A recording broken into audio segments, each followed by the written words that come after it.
తెలుసా చేస్తున్నా. ఇలా చేస్తే ఏం జరుగుతుందో తెలుసా? ఒరే నువ్వు ఇలా చేస్తే పర్మనెంట్ దేవుడిగా ఉండిపోలే. ఉండిపోయినా పర్లేదు, ఆ డబ్బు మాత్రం జనాలకు చేర్చాలి, అర్థమైందా? అరే అది కాదురా, నువ్వని చెప్పొచ్చుగా. వసు, నీకు ప్రేమని ప్రాణమని ఏవేవో చెప్పాను, అవన్నీ నిజమే. కానీ అంతకంటే ముఖ్యమైన పని నాకు చైతన్య గారు ఇచ్చి వెళ్ళిపోయారు. నమ్మింది చేయడానికి ప్రాణాలే పోగొట్టుకున్నారు. దీని ముందు మన ప్రేమ చాలా చిన్నదనిపిస్తుంది వస్తా. మీరు కరెక్టే అంకుల్, నేను ఎప్పటికీ మీ అల్లుడు కాలేను.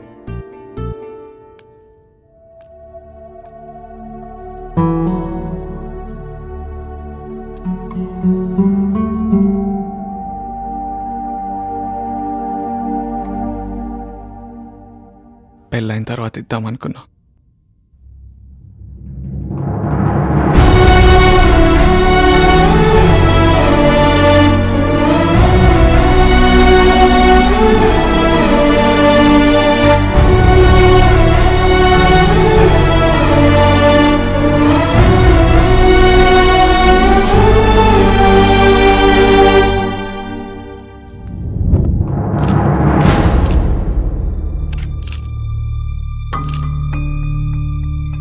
అందరికీ నమస్కారం. నేను మీలానే పుట్టాను. నా జీవితం బాగుంటే చాలు అని స్వార్థంతో బ్రతికాను. కానీ ఒక ప్రేమ నన్ను మనిషిని చేసింది, ఒక నమ్మకం నన్ను దేవుడిని చేసింది, ఒక బాధ్యత నన్ను మీ ముందుకు తీసుకొచ్చింది. దేవుడు అంటే మాయలు మంత్రాలు మహిమలు కాదని ఒక దేవుడు నాతో చెప్పాడు. ఏది ఆశించకుండా ఎదుటి మనిషిని ప్రేమించే ప్రతి మనిషి దేవుడే అని చెప్పాడు.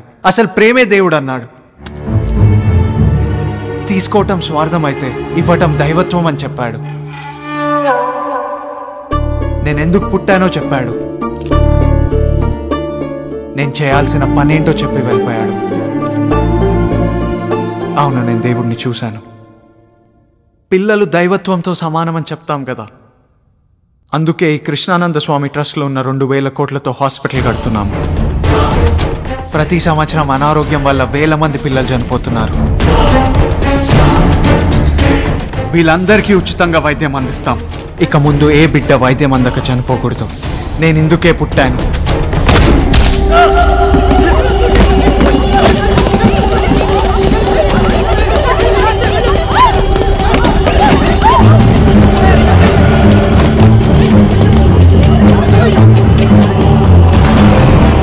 తెలుగు ప్రజల కలియుగ కృష్ణావతారం కృష్ణానంద స్వామిపై హత్యాయత్నం జరిగింది. భక్తులు తనకిచ్చిన 2,000 కోట్లతో చిల్డ్రన్స్ హాస్పిటల్ ఏర్పాటు చేస్తానని బాబా ప్రకటిస్తుండగా ఈ దారుణం చోటు చేసుకుంది.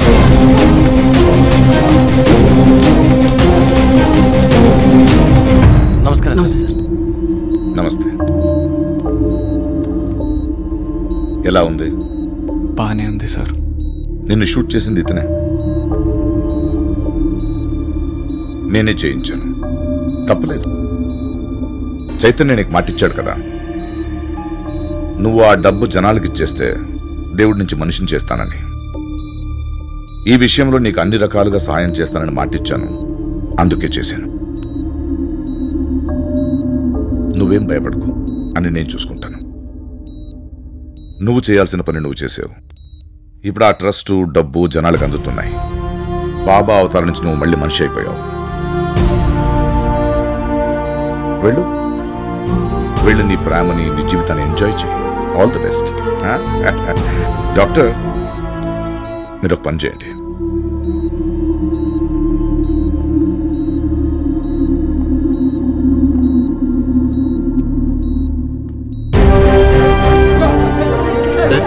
బాబా పరిస్థితి ఎలా ఉంది సార్? డాక్టర్స్ ఎవరు క్లియర్ గా ఇన్ఫర్మేషన్ ఇవ్వట్లేదు సార్. అసలు ఏంటి సార్ సిచ్యువేషన్? డాక్టర్లు చాలా ప్రయత్నం చేశారు. దురదృష్టం, బాబా భౌతికంగా మనల్ని వదిలేసి వెళ్ళిపోయారు.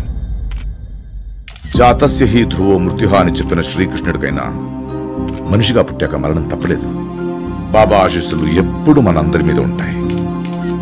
తోటి మనిషికి సహాయం చేయడమే మానవత్వం అని ఆచరించి చెప్పి వెళ్ళిపోయారు బాబా.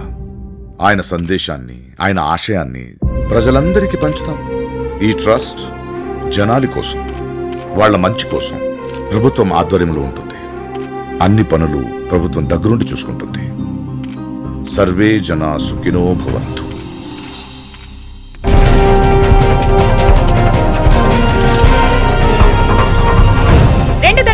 సమయంలో భక్తులు విషాదంలో మునిగిపోయారు. ముఖ్యమంత్రి తన మాటల్లో బాబా భౌతికంగా మనకి దూరమైనా ఆయన ఆశీస్సులు మనకెప్పుడు ఉంటాయని, ఆయన సందేశాన్ని అందరికీ పంచాలని చెప్పారు.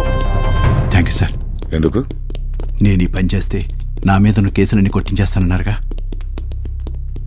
Good morning sir. Good morning. Press club లో సీసీ క్యామ్ ఫుటేజ్ చెక్ చేశాం. బాబాని హత్య చేసింది వీడే. హత్య చేసిన వాటిని మీరేం చేస్తారు? మీరు చెప్తే అరెస్ట్ చేస్తాం సార్. ఆధారాలు దొరికాక సీఎంఏ కాదు పిఎం చెప్పిన వదలకూడదు. తీసుకెళ్ళండి. Okay sir. ధర్మ సంస్థాపనార్థాయ తప్పలేదు. ఒక మంచి చేయడానికి చెడును వాడుకోవాల్సి వచ్చింది. వెళ్ళు. Take him to custody. Sir అది